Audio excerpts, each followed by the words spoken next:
حالتون چطوره؟ فردا 13 بدره و گفتم در اولین فرصت سریع این ویدیو رو براتون ضبط کنم و سریع هم به اشتراک بذارم چون برای فردا خیلی به کارتون میاد. 13 بدر که میشه خب معمولا هممون میزنیم به دل طبیعت و برای نهارم کباب درست میکنیم. کباب به هر حال مزه‌دار کردنش راحت تره و اکثرتون بلدید، اما توی کباب چنجه اکثرا مشکل دارن دوستان. خیلی هم از این کامنت ها داشتم یا بین دوست و فامیلم که داریم صحبت میکنیم میگن که گوشت گوساله برای چنجه سفت میشه و برای همین ترجیحشون اینه که یا کباب جوجه و کوبیده آماده کنن یا اینکه کلا اگر قرارم هست کباب چنجه بخورن برن رستوران. ولی من یه فرمول و یه ترکیبی رو بلدم سفت‌ترین گوشت گوساله رو هم براتون نرم و پنبه‌ای آبدار میکنه، در عین حال طعمش هم حفظ میکنه. برای درست کردن گوشت گوساله خب ترکیباتی هست که به کار میبرن که گوشت رو نرم کنه. مثلا یه عده‌ای میگن که کیوی رنده کنید بهش بزنید. بله کیوی هم نرم میکنه گوشت رو، اما یه بدیهی داره. اگر استفاده کرده باشید دیدید که بافت گوشت رو هم متلاشی میکنه. یعنی چطور بهتون بگم، طعم گوشت رو عوض میکنه، گوشت رو خیلی بیش از اندازه پوک میکنه. بهترین چنجه اینه که در عین حال که نرم و آب داره بافت خودش رو هم حفظ بکنه و حالت پنبه‌ای داشته باشه، نه حالت متلاشی شدن از هم دیگه. پس بنابراین من کیوی رو پیشنهاد نمیدم بهتون. یه سری هم از برگ انجیر و ساقه برگ انجیر رو رنده میکنن بهش میذارن. بله اونم گوشت رو نرم میکنه، ولی بازم مثلا برای زمانی خوبه که شما سری میخواید، مثلا کیوی و برگ انجیر یا خود انجیرهای کالو که رنده میکنن مال زمانی که خیلی عجله‌ای میخواید کباب بزنید سری رو بکشید به سیخ. ولی باز من با این حال اونا رو هم امتحان کردم اما این ترکیبی رو که الان خیلی وقت ازش استفاده میکنم رو بیشتر میپسندم. میگم اگه یک بار شما این ترکیب رو به گوشت گوساله بزنید متوجه میشید که هم بافتش نرم میشه هم طعم خیلی خوشمزه داره. فرمول اصلی رو تا انتهای ویدیو همراه من باشید. بعد از مزه‌دار کردن گوشت مرغ بهتون میگم که گوشت گوساله رو باشه ترکیب آماده کنید. حتی اگر یک ساعت جلوترم این مواد رو شما به گوشت گوساله بزنید و کباب درست کنید، گوشت کبابتون نرم و خوشمزه میشه. اگر یه شب قبل آماده کنید و بذارید داخل یخچال که چه بهتر. امروز 12 فروردینه و من دارم اینا رو درست میکنم، ویدیوش هم سعی میکنم سریع ادیت کنم و براتون بذارم که شما هم بتونید امشب اینا رو درست کنید و فردا ببرید توی دل طبیعت نوش جان کنید و لذت ببرید. موادی که میخوام بهش بزنم امروز مواد زعفرونیه. یه ترکیب دیگه هم برای جوجه کباب هست که مخصوصا برای کتف و بال و اینا خیلی خوشمزه میشه که اونم حتما توی یه ویدیو دیگه براتون میذارم.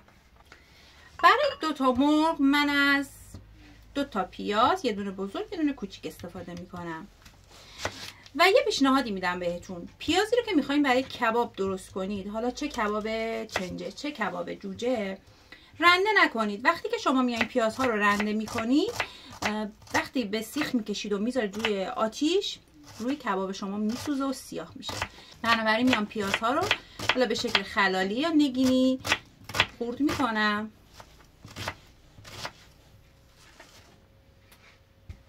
و به مرغا اضافهش میکنم. زعفرونم که ترکیب اصلی مزه‌دار کردن مرغمونه، پس دست و دل بازانه به زعفرون بزنید. کمی فلفل سیاه، نمک،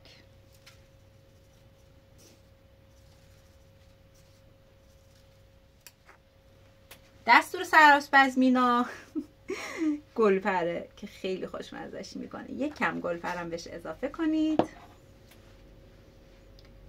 و ماست باعث میشه جوجه کبابمون خیلی خوشمزه و خوش‌طعم بشه.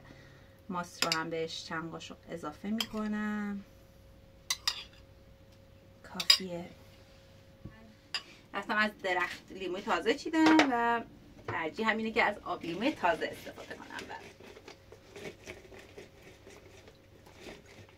اینم از آب لیمو، تقریبا یه نصف استکان بهش آب لیمو اضافه کردم. حالا همه این مواد رو با گوشت مرغمون ورز میدیم تا به خورد مرغ بره.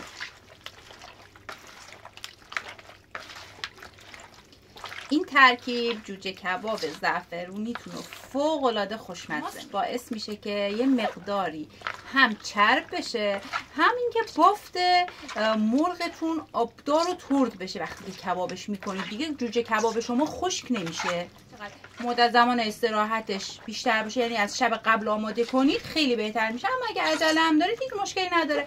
این سس اگه تا 1 ساعت هم داخل مرغ باشه خوبه، به خوردش میره و خوشمزه‌اش کردم. یه مقدار زعفرونش کمه، بازم یه مقدار دیگه بهش زعفرون اضافه کردم که هم خوش عطر بشه، هم موقع کباب کردن خیلی خوش رنگ. دیگه پیازارم که به این شکل ریختیم بهش نمیچسبه و فقط مزه دارش میکنه موقع کباب. دیگه اینو میخوایم به سیخ بکشیم، این پیازا خلالی قشنگ ازش جدا میشه.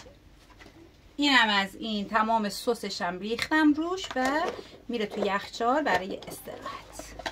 حالا میریم سراغ کباب چنجه.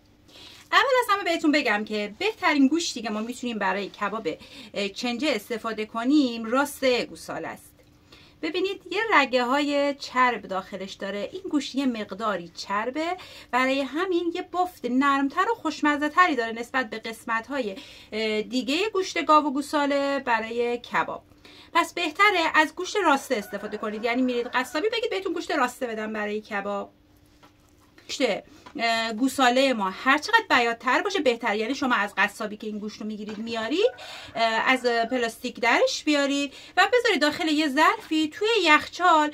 اگر زمان دارید این کارو بکنید، یه روز بذارید توی یخچال، 1 روز تا 2 روز حتی این خراب نمیشه، بمونه و بیات بشه گوشتتون. اما اگر عجله دارید همون لحظه عمل قصابی گوشت رو خریدید، با این فرمولی که من امروز میخوام بهتون بگم یک کباب چنجه نرم و آبدار میتونید درست کنید. میکنم اگه جایی میبینید مثل این پوست داره، این پوستا رو ازش جدا کنید به آرومی.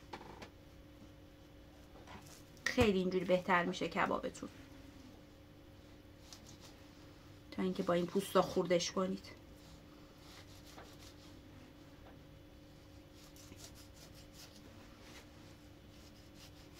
آروم آروم رگه های پوستی رو از گوشتتون جدا کنید.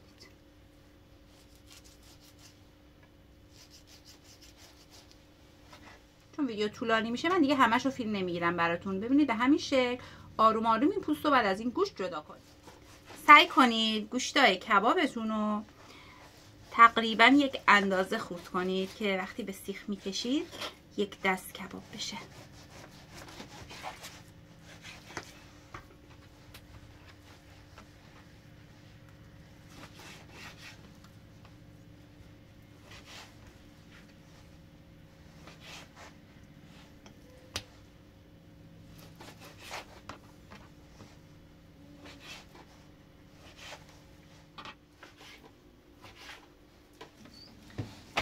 که خورد شد و بذارم کنار.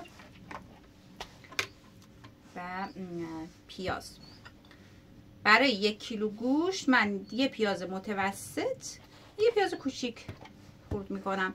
این هم همونجور رنده نکنید به هیچ وجه. پیازا رو خلالی خورد کنید که بعد بتونیم از روی گوشت قشنگ جداش کنیم. فقط مزهش بهش بگیره کافیه.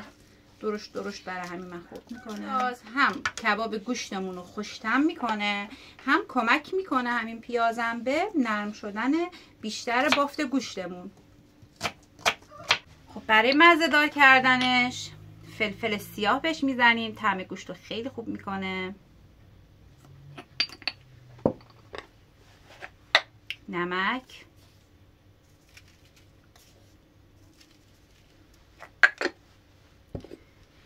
گلپر رو حتما یه مقداری کمی بهش بزنید. مثلا من الان ریختم اینجا، شما میخواید مثلا گلپر اضافه کنید، یه قاشق چایخوری سرخالی. و میرسیم به اصلی ترین چیزی که قرار گوشت ما رو نرم کنه، ماست.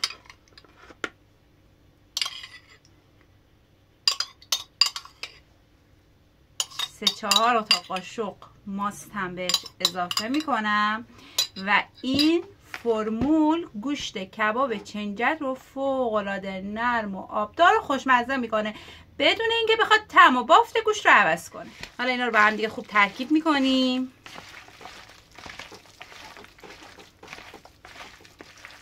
قشنگ این مواد به همه جای گوشتمون بگیره و به خوردش بره.